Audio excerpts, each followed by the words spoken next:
Levi Gomes idade hat nolo resin rua hakoto is misterio iha fahiluhan basic ni hela fati ia bebonuk suku madohi dili. Tur informação matabiang ohoang mas a polícia se desconfia envolvimento ema desconhecido iha causa ne.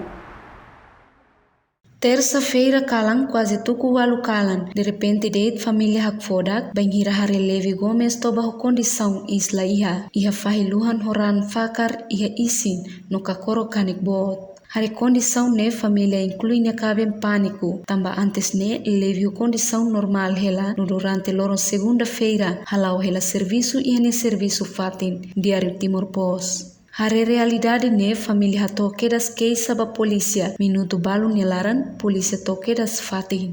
Ha foi identifica vítima.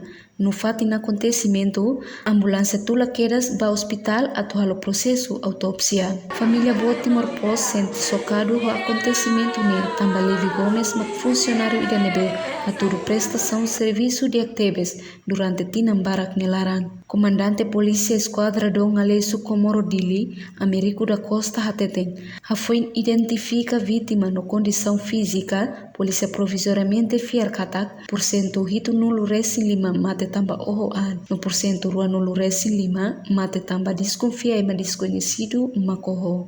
Polícia continua a investigação, inclui autópsia, atau atene lolos, causa desse acontecimento ne. Reportagem Equipa Televisão Timor Post.